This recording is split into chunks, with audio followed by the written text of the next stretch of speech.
తాకట్లో ఉన్న మీ బంగారాన్ని విడిపించి ఆ రోజు ఆన్లైన్ రేటుకి కొంటాం. Sharma gold company. నమస్తే, వెల్కమ్ టు సుమన్ టీవీ. నేను పద్మిని. ప్రస్తుతంతో పాటు ప్రముఖ ఆధ్యాత్మికవేత్త, జ్యోతిష పండితులు, అమ్మవారి సేవకులు, దత్త గణపతి ఉపాసకులు మురళీధర శర్మ గారు మనతో పాటు ఉన్నారు. మాట్లాడదాం. నమస్కారం అండి. మహాదేవ శ్రీమాత్రి నమః. మురళి గారు, ఈ సంవత్సరంలో వస్తున్నటువంటి మొదటి సంకష్టహర చతుర్థి అంటే తెలుగు సంవత్సరాలతో సంబంధం లేదు, అయినప్పటికీ 2026వ సంవత్సరంలో పుష్యమాసంలో వస్తున్నటువంటి ఈ బహుళపక్ష చవితిని లంబోదర సంకష్టహర చతుర్థిగా జరుపుకునేటటువంటి సంకష్టి. మరి రేపటి రోజుకున్నటువంటి వైశిష్ట్యం ఏమిటి, ఎటువంటి విపత్కర సందర్భాలని అధిగమించడం కోసం ఈ సంకష్టహర చతుర్థిని మనం చేసుకోవచ్చు, ఇవన్నీ ఒక్కసారి మీ ద్వారా మురళి గారు. తప్పకుండా అమ్మ, ఖచ్చితంగా. ముందుగా ప్రేక్షకులకి ఆంగ్ల సంవత్సర శుభ ఆశీస్సులు, అదేవిధంగా సంక్రాంతి శుభాకాంక్షలు, ఎందుకంటే అడ్వాన్స్గా.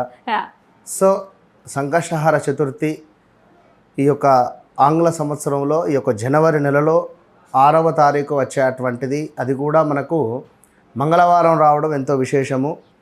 మంగళవారానికి మనకు అధిపతి కుజగ్రహముగా చెబుతాము. అదేవిధంగా ఆంజనేయ స్వామికి కూడా విశేషంగా పూజాది కార్యక్రమాలు చేసుకుంటారు. మరి ఇలాంటి మంగళవారం రోజు ఈ యొక్క సంకష్టహర చతుర్థి రావడం నిజంగా విశేషమే. భౌమ చతుర్థి అని కూడా అంటారు. ఖచ్చితంగా ఆర్థికపరమైనటువంటి ఇబ్బందుల నుండి, అదేవిధంగా ఆరోగ్య సమస్యల నుండి ఖచ్చితంగా దూరం కావచ్చును. సాక్షాత్తు కుజుడు ఈ యొక్క గణపతి సోదరుడే, ఎవరో కాదు, అందరికీ తెలుసు. ఎస్. సో సాక్షాత్తు ఈశ్వరుని యొక్క పుత్రుడే కుజగ్రహము కనుక, సాక్షాత్తు ఈశ్వరుడు సతీ వియోగం తర్వాత తను ఆ యొక్క హిమాలయాలలో తపస్సు చేసుకునేటువంటి సందర్భాలలో తన లలాటం నుండి వచ్చినటువంటి ఆ యొక్క చెమట బిందువు నుండి ఉద్భవించినటువంటి గ్రహము కుజగ్రహము. మరి ఆ యొక్క కుజుణ్ణి సాక్షాత్తు భూమాత తీసుకొని ఈశ్వరుని దగ్గరికి వచ్చి, తండ్రి వీడిని ఏం చేయాలి అనగా, మరి ఈ యొక్క కలియుగంలో మనుషులకు సంబంధించి వారి యొక్క భావోద్వేగాలు కావచ్చును, వారి యొక్క అంటే భార్యాభర్తలలో ఉండేటువంటి ఒక అన్యోన్యమైనటువంటి జీవితాన్ని ముందుకు వెళ్ళేటువంటి సందర్భం కానీ, వారు చేసుకున్నటువంటి పాపపుణ్యాలను బేస్ చేసుకొని ఈ యొక్క ఆర్థికపరమైనటువంటిది లైక్ ఈ విధమైనటువంటి ఒక గ్రహంగా ఉంచండి అనేటువంటి విధంగా చెప్పినటువంటి క్రమంలో భాగంగా నవగ్రహాలలో మనకు కుజగ్రహము అనేటువంటిది అత్యంత కీ రోల్ను ప్లే చేస్తుంది. మరి అలాంటి మంగళవారం రోజు చక్కగా కూడా మరి ఈ సంకష్టహర చతుర్థి రావడం మన అదృష్టంగా భావించుకోవాలి. మరి ఈ సంకష్టహర చతుర్థి రోజు ఖచ్చితంగా కూడా ఉదయాత్పూర్వము సూర్యోదయం కంటే ముందే నిద్రను లేచి చక్కగా కూడా సూర్యునికి అర్ఘ్యం విడిచిపెట్టాలి, స్నానాది కార్యక్రమాలు అయిపోయిన తర్వాత. అదేవిధంగా ఎవరైతే ఈ రోజు నాడు ఉదయాత్పూర్వము చక్కగా కూడా తలంటు స్నానాన్ని ఆచరిస్తారో, చక్కగా సూర్యునికి నమస్కారం చేసుకుంటారో, అదేవిధంగా విష్ణు సహస్రనామాలు వింటారో లేదా చదువుతారో, అక్కడి నుండి మీ యొక్క రోజు ప్రారంభించుకొని చక్కగా కూడా ఇంట్లో దీపారాధన, విశేషమైనటువంటి పుష్పార్చనలు చేసుకొని చక్కగా కూడా గణపతి సంకటనాశన స్తోత్రాన్ని చదువుకొని ఈరోజు, అదేవిధంగా మనకు దగ్గరలో ఉండేటువంటి దేవాలయాన్ని దగ్గరికి వెళ్ళండి.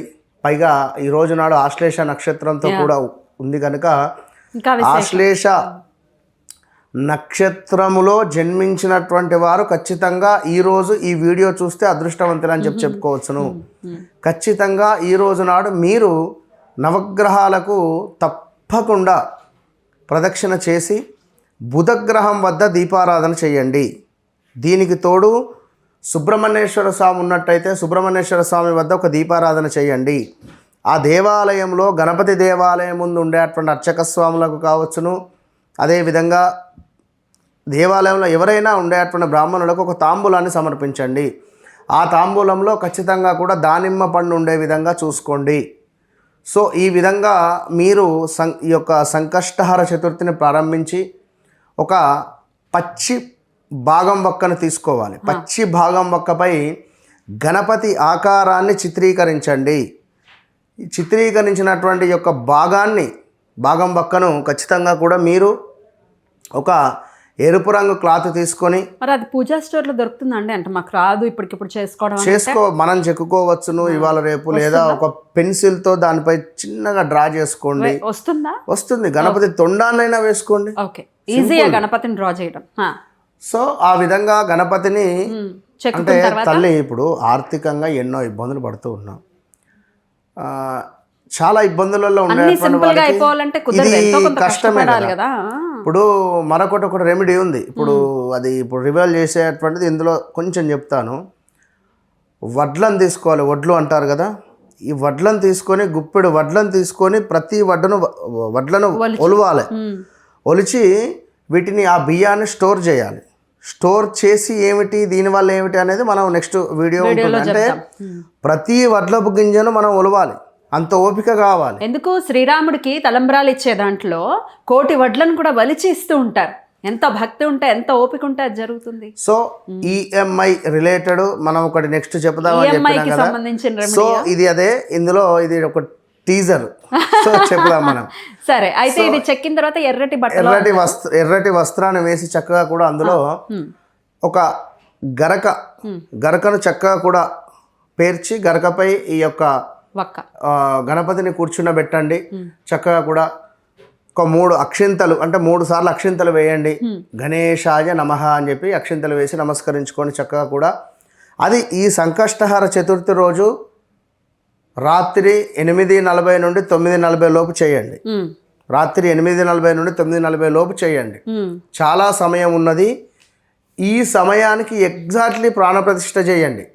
చేసి దీనిని 11 రోజులు చక్కగా కూడా మీరు పూజించాలి. 11 రోజులు కూడా స్వామికి ధూపదీప నైవేద్యాలను సమర్పించాలి.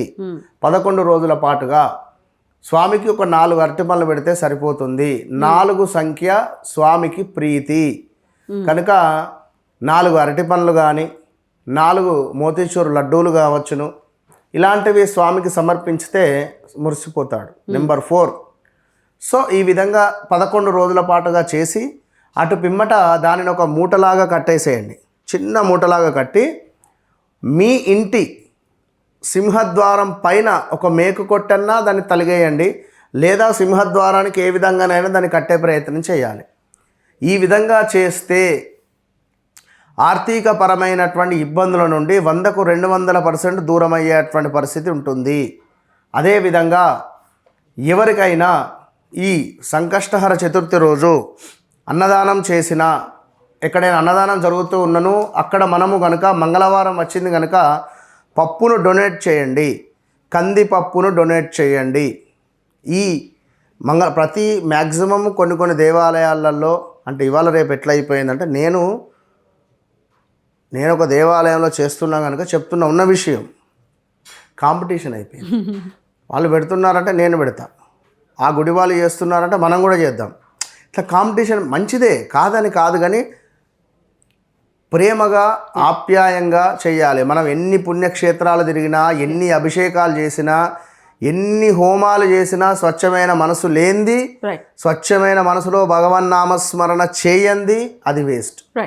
కనుక ఈ సంకష్టహర చతుర్థిని కందిపప్పు కూడా రోజు ఇచ్చుకోవచ్చు. ఒకవేళ ఈ పరిహారాలు ఏమి మాకు ఇంట్లో చేయనివ్వట్లేదు, లేకపోతే మేము చేయలేము, ఇవన్నీ పక్కన పెట్టేసి సోతకం ఉంది మేము ఇవన్నీ పక్కన పెట్టేసి దానం చేసినా కూడా తత్ఫలితం అనేది వస్తుంది అని ఉంటుంది. ఎంత కందిపప్పు? కేజీన్నర. మన ఆధ్వర్యంలో సుమారుగా గతంలో కూడా మంగళవారం వచ్చినప్పుడు చేశాము. ఇప్పుడు కూడా కందిపప్పుతో స్వామికి అభిషేకం చేస్తున్నాము. సుమారుగా మ్యాక్సిమం ఒక 100 kgs అని అయితే ప్లాన్. మ్యాక్సిమం ఒక 50 గణపతికి సుమారుగా ఒక 50-55 kgs వచ్చేసింది ఆల్రెడీ. టెంపుల్ వల్ల ఇచ్చిన సరౌండింగ్లో, అవును సరౌండింగ్లో ఉండేటువంటి వారు ఇవ్వడం జరిగింది. మనం కూడా డొనేట్. సో రేపు 100% స్వామికి పప్పుతో అభిషేకము కావాలి అనుకునే వాళ్ళు మురళి గారి నంబర్కి కాల్ చేసి డొనేట్ కూడా చేయొచ్చు. ఎట్లయినా మంచిదే, వారికి వీడియో కూడా షేర్ చేయొచ్చు. రైట్ అండి, చాలా బ్యూటిఫుల్గా ఎక్స్ప్లెయిన్ చేశారు. కృతజ్ఞతలు అండి. నమస్కారం. మహాదేవ.